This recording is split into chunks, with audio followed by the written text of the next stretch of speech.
IELTS trainer. Welcome back to my channel. This is IELTS lecture series, and today we are going to discuss about part 3 speaking. So let's begin IELTS speaking part 3. So usually part 3 in IELTS speaking is going for up to 4 to 5 minutes round.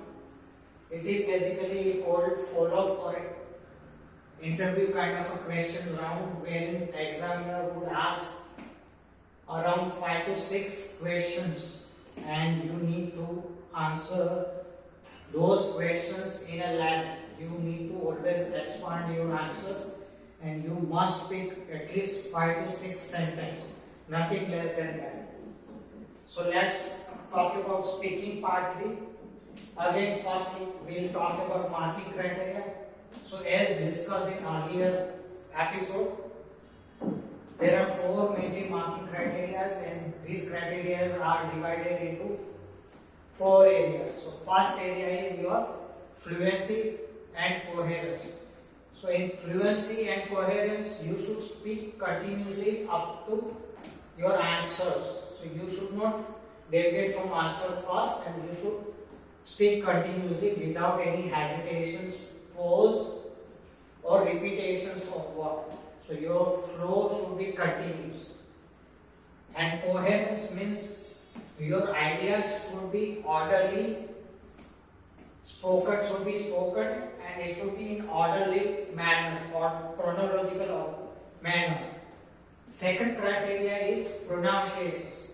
So pronunciation is nothing but whatever you speak, it should be in a correct form. You should not speak incorrect pronunciations. Third criteria is lexical resource, and that is nothing but your high level vocabulary. So high level vocabulary is you should come out with good noticeable words like mesmerize, hustle and bustle, talk of the town. You should always use and accent some sort of idioms like fire in Delhi, over the moon, and lots of other idioms. The fourth and final criteria is grammatical range and accuracy, which is nothing but you should always speak. Your language should be in complex and compound sentence, and this should be connected with more of transitions word like moreover, further, furthermore, apart from, however, in contrast, on the contrary, like that.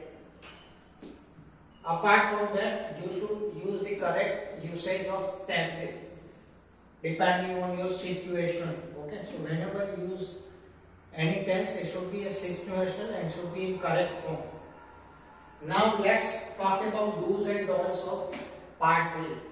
So part 3 is very important part of speaking, where you can always score higher band, 6 plus band, maybe 7 band or 8 band if you speak in a correct manner. So let us begin how part 3 goes and what all things you should remember and you should do, or what all things you should not do. So first let's talk about do's. So firstly, your IELTS part 3 is follow-up questions, and your follow-up questions are based, it is theme based, related to your cue card topic. If your cue card topic is on sports, so mostly your questions would arise from the sports activities only. If your cue card is with respect to entertainment, so it would be more or less like TV, OTT platforms, cinema, theaters, and like that only. Further, talking about couple of other things you need to remember is topic mostly you find on technology, health, sports, food, leisure, shopping and TV. So your questions would be among these topics only, nothing above and beyond that. Okay. Now, whenever you go for answer, before that you should always listen the questions, also keyword of your follow-up questions, so that you can give your answers appropriately. So listening skill must be there. where it is very useful skill and you can give your answers in appropriate manners. Further, if you do not understand the questions, it is always advisable ask the questions. Do not hesitate. Okay. Next tip is give your detailed answers. Express your opinion with viewpoints. So you can always express your opinion wherever it is required. You can also quote example, real-time example, right? And you can always explain and expand your answers. Okay. Next trick is expand your answers with full range of vocabulary, and you should not give any pause. You should not repeat the same kind of word. For example, if you have used important, you should always use replacement of that word which is pivotal, crucial, significant, like that. Next rules is divide your answers into parts. Supposing if you want to give any answer or follow-up question, you can divide like there are numerous reasons or there are multiple reasons.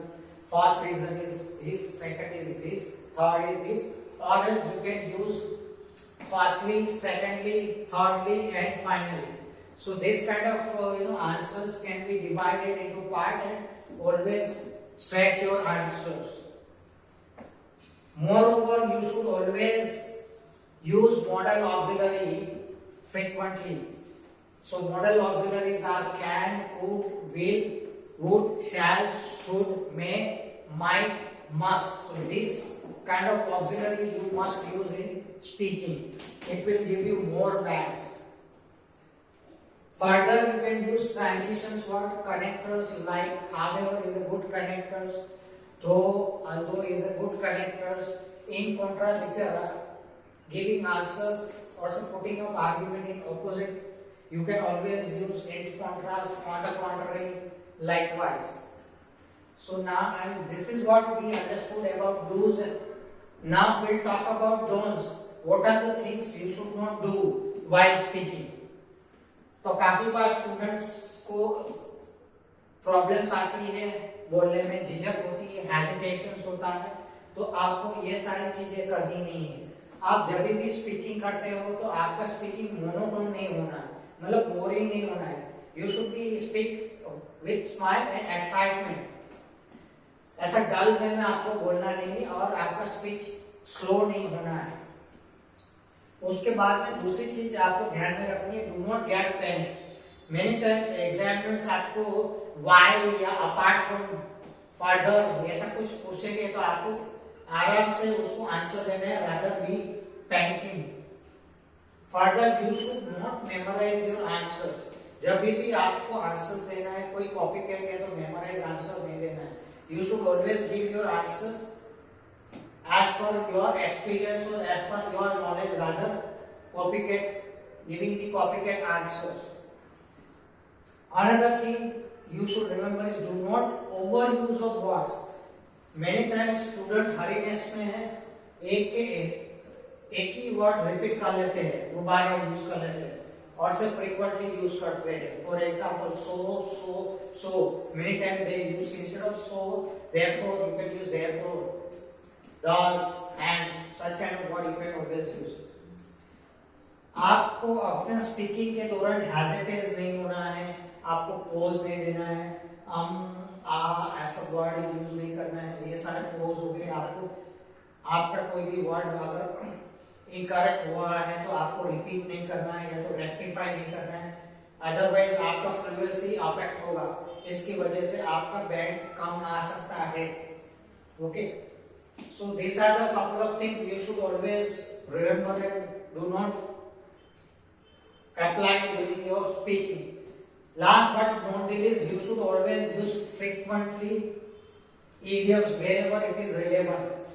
For example, if there is a joyous or happiness moment, you should always use like I was over the moon when I got my result, right?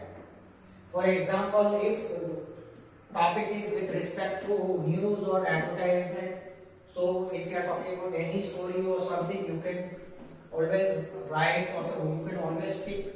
It is a burning issue in the society. So these are a couple of videos you can always utilize while you follow questions, and you should always expand your answer to show your skill that you can speak in depth. Okay. For example, there is a question called, do you think machine will replace human in future? So ideal answer is, well, according to me, machine will never replace the human beings, because machine is designed by human and brain behind machine is nothing but human.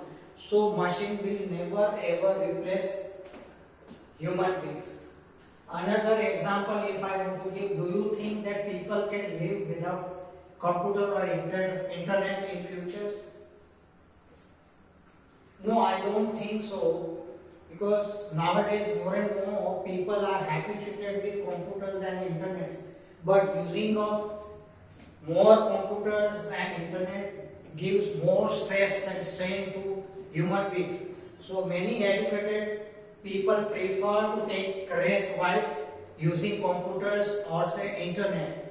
So in future I would suggest that people will not be using more and more computer or say internet.